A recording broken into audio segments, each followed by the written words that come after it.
at Georgetown University voted to create a reparations fund that, if approved, would be the first of its kind. As Yamiche Alcindor reports, it's also become an issue on the campaign trail where it hasn't always been front and center. America was founded on principles of liberty and freedom and on the backs of slave labor. An unexpected 2020 topic, reparations. Until that original sin is addressed, we may think that we're moving forward as one nation, and I don't think that we ever really will. Now on the campaign trail, there are repeated questions about how to deal with the lasting impact of slavery. Do you think that there should be actual monetary payments to descendants of slaves? Do you support reparations for slavery? About reparations. From progressives to moderates, Democratic candidates. Hey, yeah, just checking in, making sure the level's good. Thanks for tuning in. I know it's been a minute, but it's all good. Let's go ahead and keep the path going, check the journey out. Know it's been crazy, the beef, you know what I'm saying? Pretty damn crazy. You already know, ADOS and FBA, crazy. But there's still a lot of love around my way, so let's go ahead and check out how we get to this. This is number one, you know what I'm saying? Candidates are jumping into this decades-long debate. Columbia University's John McWhorter. What they're doing is saying, in the way that it happens to be the fashion in 2019 rather than 2009, of saying, I am concerned with the plight of Black America, and I'm glad that they are. What I am tired of doing is admiring the problem. The issue has become a hot topic, but there's no agreement on a solution or even a definition of the term itself. Eva Patterson is a founder of the Equal Justice Society. For centuries, kidnapped Africans worked for free to make America great and to make businesses very wealthy, and we recouped none of the benefits. In addition, centuries of discrimination and bias have also put African Americans in a very untenable situation. And so reparations are a way to make us whole. Some candidates want to study the issue. Hawaii Congresswoman Tulsi Gabbard is a co-sponsor of a House bill that will look into and come up with suggestions for reparations. Senator Elizabeth Warren of Massachusetts is backing that legislation. And Senator Cory Booker recently introduced a Senate version of that bill. This conversation cannot just become a political box-checking exercise or a litmus test without meaning.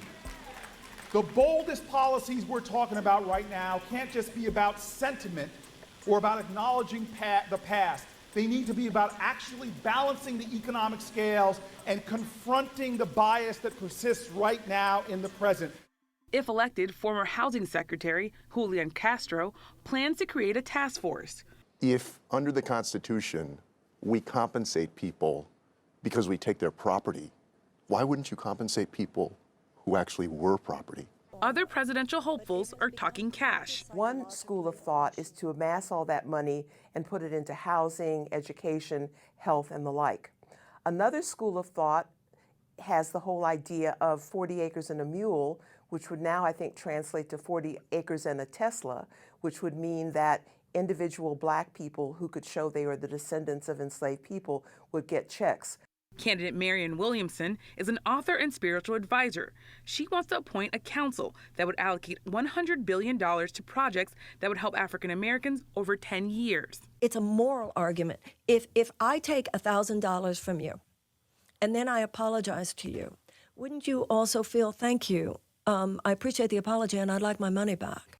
Entrepreneur Andrew Yang wants to create a universal basic income. Every American, regardless of race or income, would get $1,000 per month. I 100% agree with the moral case for reparations. He believes that money, or dividends, could help move the country toward reparations.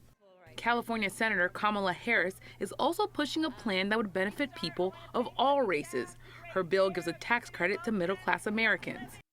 Well, she quit anyway. She dang dropped out the race, so she got a little bag and got up out of there, you know what I'm saying? People aren't starting out on the same base in terms of their ability to succeed. And so we have got to recognize that and give people a lift up. Then there is Senator Bernie Sanders of Vermont. He rejects the idea of direct payments to descendants of slaves. Yeah, see, that was very terrible and very damn atrocious right there. And people still backing them like the man that said,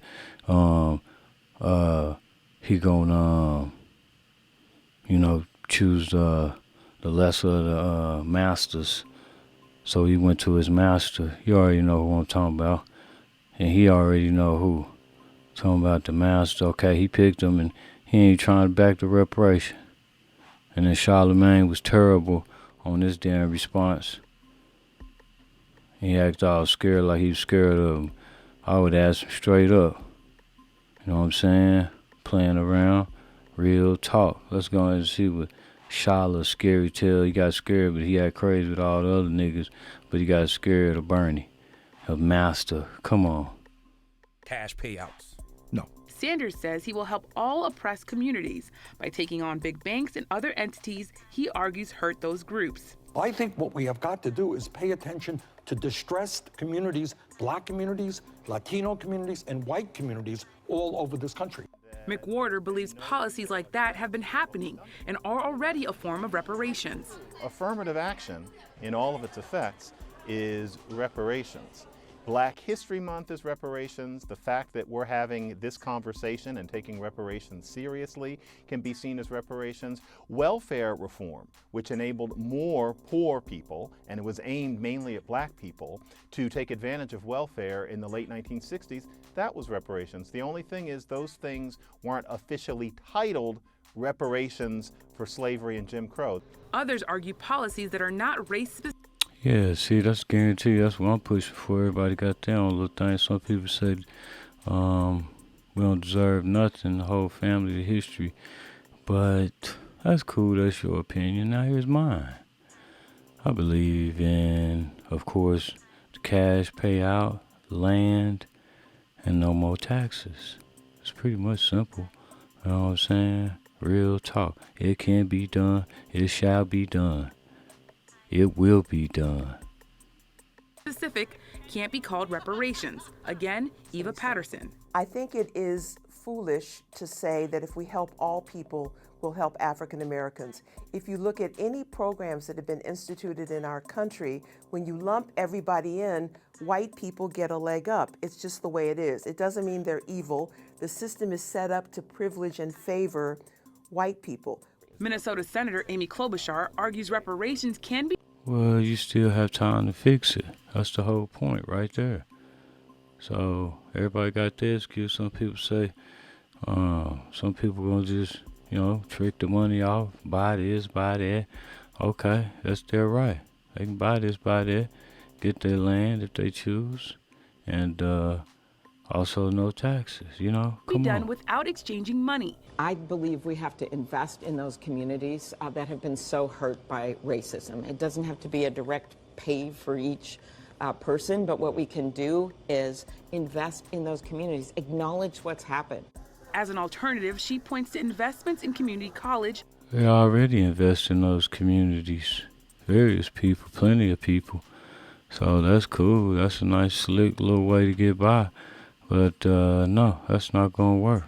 I'm going for the cash payout, land, and no more taxes. Reparations 2020. That's cool if you choose. Childcare and a higher minimum wage. Or if you Fellow refuse. Midwesterner Pete Buttigieg also doesn't back giving out cash.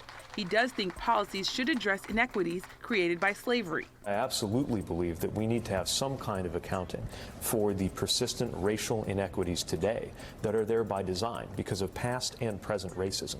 And so it means our policies and our policy interventions on everything from criminal justice to housing need to be designed in such a way that they're targeting those areas in our economy and our society. No, because if y'all ain't putting no reparation on there, you ain't getting my vote. How about that? Now, I know it's cheating the way they do it, okay, but how about that? And I'm pushing for the one vote, popular vote. Damn it, all these tricks and games ain't gonna work. They say it's over 300+ million Americans. Okay, each vote shall count.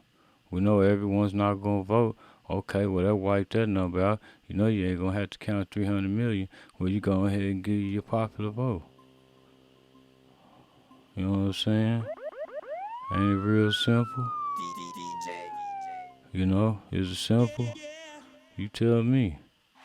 That's all I'm trying to do. You know? It's like that, the popular vote. You know? More people, they said, we are the people. So we are the vote, right? Right? You think. So, we'll see how that works. But if you ain't, like Dr. Klein said, if you ain't giving us nothing for the vote, then why would we give them the vote? You give them something for your vote. You don't just give your vote for no reason. All right? That's my reason. What's yours? Texas Congressman Beto O'Rourke is also against cash payments. He told Iowa voters recently it's important to, quote, confront the truth about how Black Americans are treated. I like that. You confront the truth, damn it, which is cash payouts, cut the check, yeah, or cash app, however you want to do, dispense the money, okay? Also, disperse all the money out to all the individuals as well. What else? No more taxes and also land. You know what I'm saying? Come on, baby. That's how you do it. That's how you build it. That's Washington the Governor love. Jay Inslee does not have a policy prescription. Last month, he told the NewsHour something should be done to make up for the history of slavery. The kind of things we should do, I think, should focus on ending intergenerational poverty. Some, like McWhorter, don't think reparations will be enough to remedy that history. Unless Okay, man, and I'm tired of that damn excuse too. Go ahead and do it, and then we'll see what it do. People saying, oh, well, it won't do this, oh, it won't do that. Oh, it ain't going to do this. Oh, it ain't going to do that. Okay, man, you don't know. You got to pay the damn money out. There's no more taxes. And you also give land. It's just like that. They talking about a study. What they call it? I can't remember what. HR 40. Shut up, man. Study what? How many years it been? Damn. Y'all can study if y'all want. You already know this ain't no damn pop quiz. Damn. What, crazy history? Or no, you already know what it is. Come on. How many years you gonna study? Forever? It's not how it works. Come on now. A lot of this gotta be more simple than that. You already did cash payouts before. You've already gave out land before. Come on, stop it. Everything else is just excuses. Okay? Let's go. a person could, after reparations happened, look America in the eye and say, America has turned a corner on race, serious progress has been made, the second shoe has dropped. If people couldn't be comfortable saying that and really sitting in it and feeling it, then I'm not sure why we should go through trying to get reparations at all. One veteran politician, still weighing whether to run for the Democratic nomination, is facing criticism for past statements. In 1975, then Senator Joe Biden told a Delaware newspaper, quote, "I don't feel responsible for the sins of my father and grandfather. I feel responsible for what the situation is today, for the sins of my own generation. And I'll be damned if I feel responsible to pay for what happened 300 years ago." Hold on, whoa, I never heard that statement. Come on now, see? That's exactly the crap I'm talking about. See? And people go just vote just to vote. Heck nah. Real talk. You better give me something or do something for me in order to get my vote, damn it. And I'm pushing for the one vote, the popular vote as well. I know time we ain't playing no games. Shouldn't matter what state you in or you super electoral and all this crap and chaos. No, it should go down straight up to one dang person. Each individual should matter. That's how it should work. So let's go. Democrats running in 2020, it remains to be seen whether reparations will become a litmus test. For the PBS NewsHour, I'm Yamiche Alcindor.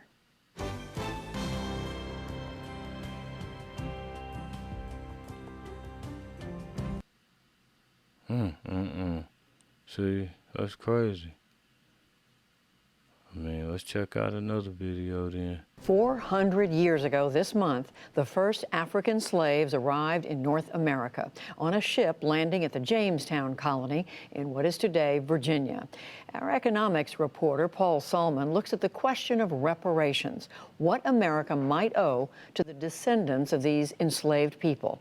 The subject has been gaining increased attention, even coming up in this week's Democratic presidential debates. It's the latest in our regular economic series, Making Sense, and also part of our Chasing the Dream series on poverty and opportunity in America. I live alone. As a little girl growing up in New Orleans, Melisande Colombe was taught that she descended from people enslaved by an Irish Catholic family in Maryland. And that we were very important people here in Maryland, having been represented by none other than Francis Scott Key in a court case. Yes, that Francis Scott Key. Before the U.S. Supreme Court, the fabled lawyer-lyricist represented Colombe's ancestors, suing for their freedom. But the finding of the Supreme Court was that black people could not use hearsay to defend their right to freedom in American courts. End of story, until she learned recently that, quote, ownership of those ancestors had been transferred to the Jesuits. And the Jesuits, in turn, had sold 2 of them as part of a deal in 1838 to keep their near-bankrupt college afloat. It's one thing to be enslaved theoretically by an Irish Catholic family. It's a whole nother thing when you learn that that Irish Catholic family was the Society of Jesus. The Jesuits sold 272 people in all to a pair of plantation owners in Louisiana. Colombe's family, 17 and 16 years old, and shipped to the deepest, most racist new part of America. The college in question, Georgetown University in Washington, D.C. The Jesuits had Georgetown. My bad, family. We just checking out these videos on reparations, but call in or comment, whatever. You know what I'm saying? Share as well, you know. Let's go as we grow, little by little. Let's go. The Jesuits also had tobacco plantations, 5 of them in southern Maryland, just, 50 miles away. Worked by people who were enslaved. When the story broke in 2016, Richard Cellini, an otherwise typical Georgetown alum, was stunned. I'm a moderate Republican, Italian American, have no connection to African Americans or the history of slavery. But he'd been taught injustice by the Jesuits. So what happened to the 272 people they literally sold down the river? The school's answer: all of them quickly succumbed to a fever in the malodorous swamp world of Louisiana. In other words, they left no trace and no descendants. There's no point in going looking for them. And I thought, this is some sort of very powerful fever that only attacks African American Catholic slaves from Maryland, has a 100% mortality rate. Nobody writes about it, and it never comes back. I thought, this doesn't make any sense. Google reported that at least 2 had survived. A genealogist Cellini hired. Okay, my fault, family. I thought this was more so about reparations. I think they kind of played us on this one, so that's my fault on this one. But whatever y'all want to get into, get some feedback, communication, I got you. Whatever's clever, trying to do what I can, you know what I'm saying? Identified 215. And of their descendants, we estimate that more than 4,000 of those are alive today. Their ancestors saved Georgetown. So naturally the question is, what do we owe their descendants? From the billions and billions of dollars that today is the collective net worth of Georgetown University and the Maryland Jesuits. There are goodness knows how many institutions in America of which the same thing could be said, no? Georgetown is a unique case. It's ground zero for the institutional reparations debate. This building was built by slaves, and this building was built by slaves as well. Georgetown, which was already in the process of renaming buildings to atone for its historical ties to slavery, also decided to make some amends to descendants. offering legacy admission status and scholarships to academically qualified descendants. Tuition, room, and board cost about $70,000 a year. I thought about it long and hard before I made the application because it was just a wave of so much emotion. The 65-year-old retired cook is now a rising junior. Do you support reparations for slavery? And reparations on a scale far greater than Georgetown's is a rising issue in the presidential campaign. Economist William Darity and his wife, folklorist Kirsten Mullen, have been studying national reparations for years. There are some blacks who have been very resistant in our audiences. This will make us victims. Yeah. White people will look down on us. They'll have more reasons to hate us, treat us, harshly, more so than they already do. But their audiences are more receptive to a reparation bill these days. Also, it could include the provision of a fund that could support educational opportunities or entrepreneurial activity or improvements in community-based conditions and amenities. But we think for both symbolic and substantive reasons, a part of this must be the payment of a check to those who are eligible recipients. And how big a check? We start with 40 acres and a mule. That was the promise that was never fulfilled. A promise by Union General William Tecumseh Sherman to confiscate a huge swath of the Confederate coast and redistribute it as 40-acre plots to the newly emancipated. Assuming an acre cost something like $10 in 1865, and allowing for inflation and compound interest, Darity and Mullen put the present-day value of Sherman's promise at something like $2.5 trillion, $74,000 for each of some 35 million descendants. The premise is that there's been a grievous injustice that has carried over multiple centuries, really. People will say, that was back then, but the fact of the matter is tremendous amounts of wealth were amassed, and only because of us. But is there no statute of limitations on historical injustice? Well, there's no statute of limitations if those injustices are still wreaking havoc. Right. The fundamental problem is the inadequate set of resources that blacks can transfer from past generations that creates the racial wealth gap. And that dynastic effect is associated with our whole history of white supremacy and racism in the United States. On those rare occasions when we did manage to buy land and to develop it, all too often something happened, something insidious. They were cheated, someone was lynched in the family, the timing of a fire. But of course, not everyone agrees. You've been teaching at Brown for years. Economist Glenn Lowry. And Brown, like Georgetown, like Harvard, like... Wow, let's stop before it get negative. Now look, you tell me, Dr. Claude Anderson, right there, Mr. Dr.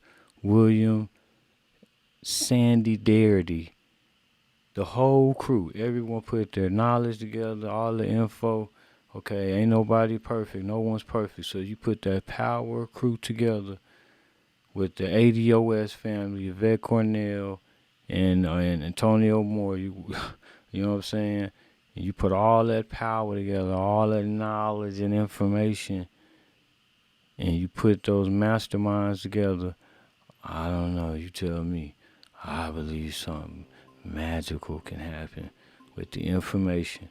All the scholars and the doctorates and master degrees they have, I don't know. All the information, all the years, experience, knowledge, and various levels, we could keep going even stronger. And, I know it's been hate and tension, but you put all those minds together, I believe you can make something magical happen. And that's crazy, it's a far stretch, but you never know. Who else? Dr. Watkins and Tariq Nasheed, all those minds, all that knowledge. Maybe it's too much knowledge. Maybe I'm doing too much.